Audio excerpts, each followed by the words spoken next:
하나님과 사람 앞에서 이런 제목으로 함께 하나님의 말씀을 나누려고 합니다. 오늘 우리가 함께 나눌 이 말씀은 사도 바울이 고린도 교회에 보낸 편지 중에서 이제 연보에 대해서 계속해서 이어지는 내용입니다. 고린도 교회가 왜 연보를 안 하는가에 있어서 바울이 혼자 생각하고 그것에 대해서 이제 고린도 교회에다가 이야기하는 거예요. 그래서 너희들이 헌금을 안 하는 거 보니까 혹시 우리가 이 헌금을 엄한 데 쓰려고 하는 줄 아느냐 라고 이제 생각을 한 거죠. 그래서 하나님과 사람 앞에서 우리가 이 헌금을 정말 조심스럽게 정말 필요한 것에 쓰려고 한다. 우리가 아무도 우리를 비방하지 못하도록 이 헌금을 쓰려고 하니 너희들이 이 헌금을 좀 빨리 보내라. 이런 내용이 지금 16절부터 24절 말씀에 나와 있는 겁니다. 그래서 이 말씀을 통해서 우리가 알 수 있는 것이 하나님 앞에서 우리가 다 선한 일에 조심하는 삶을 살아야 한다라고 하는 것입니다. 저는 예전부터 이런 말을 좀 주로 했습니다. 진심은 통한다, 이런 말을 좀 했습니다. 그래서 진심은 통한다라는 생각을 제가 늘 가지고 있다 보니까 잠깐 동안 받는 오해 정도는 괜찮다고 생각했습니다. 그냥 안 받기 위해서, 오해를 조금도 안 사기 위해서 노력하는 게 아니라 진심은 통하니까 지금 잠깐의 이 오해는 나중에 진심을 알게 되면 다 이제 해결되겠지, 이런 생각이었는데 나중에 이게 잘못됐다는 것을 깨달은 것은 진심을 전할 시간이 없는 채로 오해만 하고 가는 경우도 있더라고요. 이런 경우가 있었습니다. 라오스에 단기 선교를 오신 분들이 있는데 좀 이제 권사님들, 집사님들, 이제 나이 드신 분들이 이제 단기 선교를 왔다가 어느 선교사님께 단기 선교를 왔는데요. 라오스는 우리는 그냥 전화 그냥 쓰면 되잖아요. 전화를 쓰고 요금은 한 달이 지나서 내잖아요. 후불제인데 라오스는 그 마치 복권을 긁듯이 뭔가를 사가지고요, 이렇게 동전으로 긁어요. 동전으로 긁고 나면 거기에 번호가 1년 번호가 나오는데 그 1년 번호를 전화기에서 입력을 하면 그만큼 돈이 충전이 돼서 그걸 쓰는 선불 충전 시스템이었습니다. 그래서 내가 전화기로 전화도 걸고 뭣도 하려면 가서 일단 이 복권같이 생긴 걸 사갖고 긁어야 돼요. 근데 선교사님이 단기 선교팀이 왔을 때 내내 전화를 많이 하게 되니까 계속 사갖고 긁고 전화기에 입력하고 이걸 반복했던 거예요.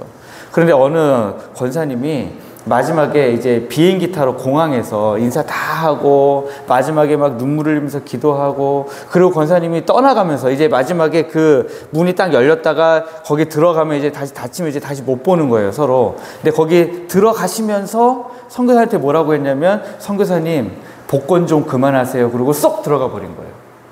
그러니까 이 선교사님은 저 복권한 거 아니에요 라는 말을 하지도 못한 채 권사님은, 이 선교사님은 우리가 보는 앞에서도 그렇게 많이 복권을 긁은 선교사님으로 인식하고 그냥 들어가 버린 거죠.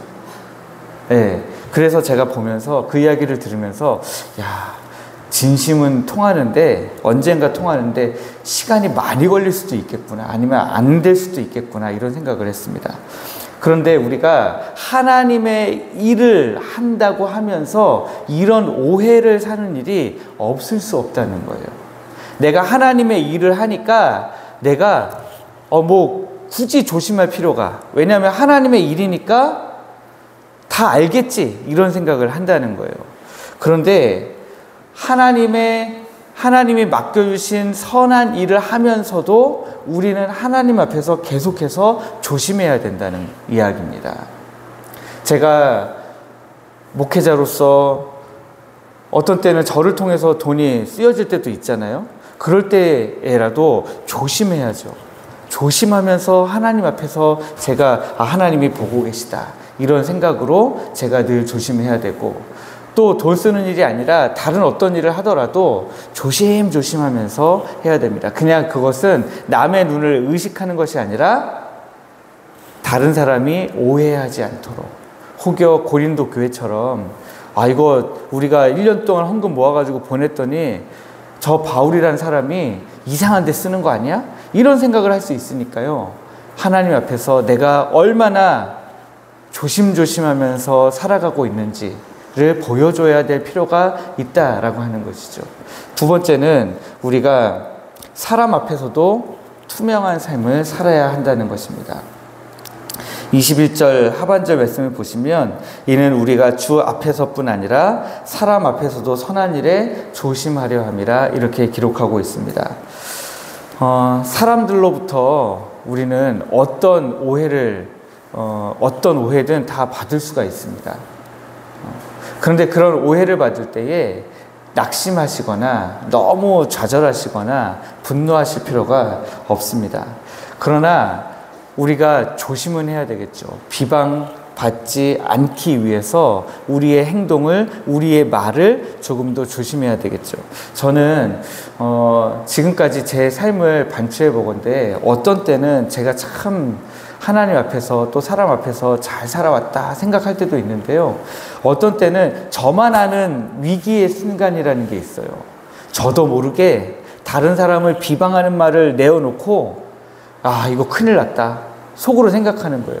내가 저 사람에 대해서 비방한 이 말이 이 사람을 거쳐서 저 사람에게 들어가면 안 되는데 아이고 제가 말해놓고 저도 모르게 말한 거예요. 그리고 나서 속으로 엄청 기도합니다. 하나님 이 말이 안 돌게 해주세요. 저 사람이 그냥 꿀꺽 삼키게 해주세요. 기도한 게 한두 번이 아니에요.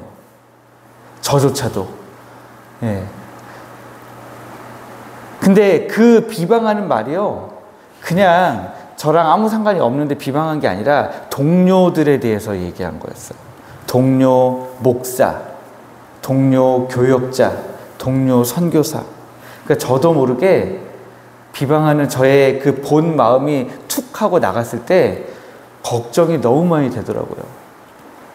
다행히 하나님께서 진짜 꿀꺽 삼켜주신 경우가 꽤 있었습니다. 그래서 제가 그런 일을 겪을 때마다 내가 다시는 다른 사람에 대해서 비방하지 말아야 되겠다. 내가 본 마음을 툭 하고 꺼내놓지 말아야 되겠다. 이런 생각을 정말 많이 했습니다. 그런데 지금 바울이 다루어야 되는 것은 엄청난 거액의 연보에 대한 거예요. 엄청난 거액의 연보에 대해서 이제 예루살렘까지 운반해야 되는 책임이 있는데 바울은 이것에 대해서 오해를 사지 않기 위해서 디도와 또 한 형제를 불러다가 같이 지금 일을 하고 있는 것입니다. 여러분 우리가 이런 지혜가 필요합니다. 하나님의 일을 할 때에 늘 우리가 사람 앞에서 조심하는데 조심하기 위한 장치들을 좀 만들어 가시는 것이 좋습니다. 오해받지 않도록. 그래서 이제 마태복음 5장 16절 말씀을 보시면 이런 말씀이 있습니다. 이같이 너희 빛이 사람 앞에 비치게 하여 그들로 너희 착한 행실을 보고 하늘에 계신 너희 아버지께 영광을 돌리게 하라. 그러니까 지금 사도 바울처럼 하나님 앞에서 사람 앞에서 그저 조심조심 오해를 사지 않는 것을 넘어서서 우리 주님이 말씀하시는 것은 오해를 넘어서서 빛이 되는 삶을 살아라 라고 하는 것입니다. 우리에게는 이것이 참 쉽지 않습니다. 사람이니까 어쩔 수 없이 말과 행동에 오해가 될 수밖에 없는데 그럼에도 불구하고 하나님과 사람 앞에서 조심할 뿐만 아니라 더 나아가서 여러 사람에게 빛이 되는 세상 사람들에게는 복음을 비추는 빛이 되고 또 우리 같은 성도들 안에서는 우리가 빛이라고 하는 좋은 영향력을 끼치는 사람으로 살아가라. 우리 주님이 그렇게 말씀하고 있다는 것입니다. 그래서 오늘 우리 성도님들 하나님 앞에서 또 사람 앞에서 부끄럽지 않는 삶, 그것보다 더 넘어서서 여러 사람 앞에서 빛이 되는 삶, 선한 영향력을 끼치는 삶 살아가시기를 주님의 이름으로 축복합니다.